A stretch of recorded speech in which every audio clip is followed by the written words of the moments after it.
philosophie Avaricum, je me permets de vous présenter très rapidement mon livre intitulé Le Manifeste Congo que j'ai publié à Paris aux éditions Edilivre. Ce livre est une utopie politique.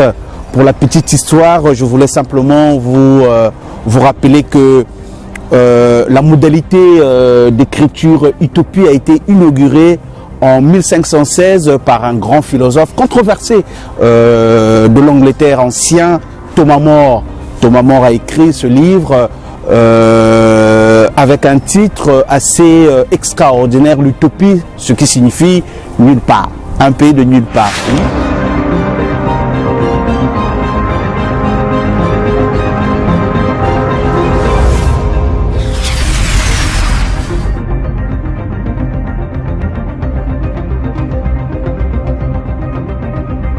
J'ai écrit dans ce livre une pensée congolaise, une vision congolaise.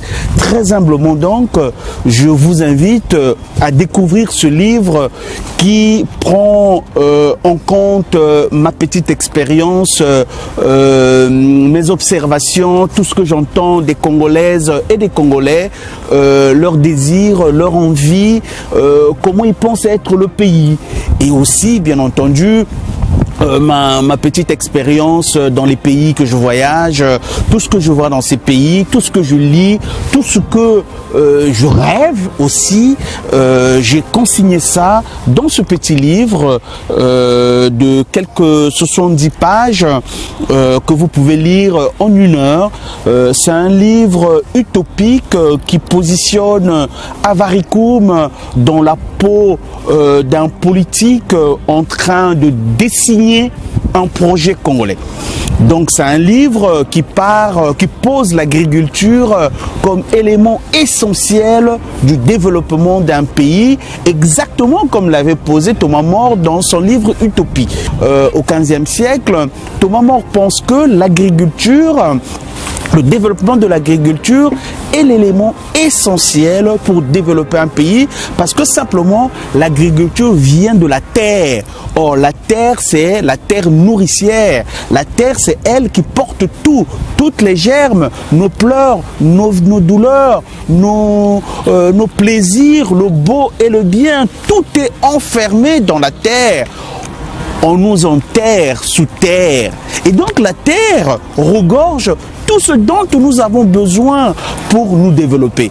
Et donc, dans ce livre, le Manifeste Congo, j'essaie donc de partir de là pour fonder un pays, et je visite quasiment les thèmes essentiels de notre pays, l'eau et l'électricité, le commerce, l'industrie, l'économie tertiaire, la fonction publique, l'école congolaise, la maternité, les crèches, l'école primaire, le lycée, l'université, la santé, la couverture santé, le système de sécurité sociale, en tout cas. Toute la société congolaise a été touchée, mais aussi quelques aspects de notre vie au quotidien, tels que toute la question autour de la mort, les veuves, les orphelins, le phénomène de la dot, le phénomène de la sorcellerie, les débuts de boissons.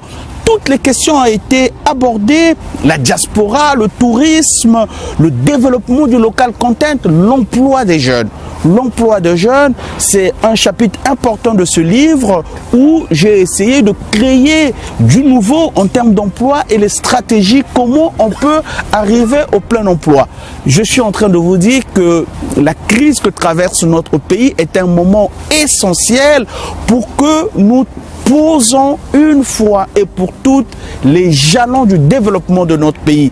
N'attendons pas les moments de vaches grasses, c'est des moments de vaches maigres que nous pouvons fonder une philosophie, une métaphysique du développement de notre pays.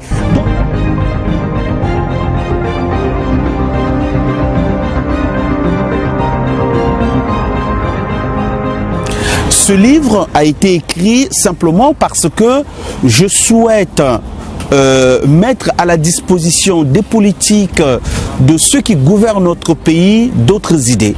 Voilà, contribuer au débat. C'est ça le sens de l'intellectuel. Parce que dans tous les pays du monde, il y a une littérature abondante, il y a une littérature politique, il y a une littérature simplement littéraire. Et cette littérature est mise à la disposition des politiques pour que les politiques s'inspirent de ces écrits et ensuite, les politiques vont faire ce travail. Nous ne sommes pas des professionnels de la politique. Nous, on écrit. On doit mettre à la disposition des politiques une littérature qui leur permet aussi de s'inspirer. Et donc, c'est essentiellement un apport, une contribution au débat politique dans mon pays. Un pays où il manque le choc des idées. C'est un pays qui s'apathie, qui s'appauvrit. Tout pays, pour avancer, doit susciter la contradiction, le débat. Et c'est ce débat-là que je souhaite contribuer moi aussi à ma manière, très humblement. Mais aussi, nous sommes, comme vous le savez, nous sommes en 2020 et en 2021, il y a une élection fondamentale, fondatrice de notre nation qui va se dérouler, l'élection présidentielle. Et donc, j'apporte moi aussi ma contribution à la réflexion, à ceux qui seront des candidats, de lire, peut-être de trouver quelques idées qui vont peaufiner leur programme politique. Voilà un peu les circonstances de l'écriture de ce livre.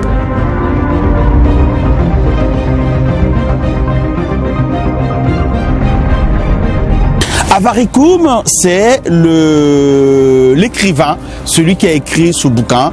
Il s'appelle Avarikoum, c'est son petit nom littéraire qui est un nom latin, comme l'utopie est aussi d'origine latine. C'est une modalité d'écriture qui nous vient donc du monde latin. Je vous invite à découvrir ce livre, Utopie politique, le manifeste Excellence Congo, aux éditions Edilivre, quelques exemplaires à Pointe-Noire, vous allez les recevoir d'ici là, mais essentiellement vous pouvez trouver ce livre à la FNAC, mais aussi sur le portail d'achat de Amazon. Vous pouvez l'acheter très facilement, vous pouvez l'acheter sous format électronique, mais aussi sous format papier. Donc ce livre est disponible, il est tout chaud, comme je disais dernièrement, parce qu'il vient d'être édité. Voilà, Avarikoum, en direction de Paris. Bonne lecture à tous, au revoir et merci.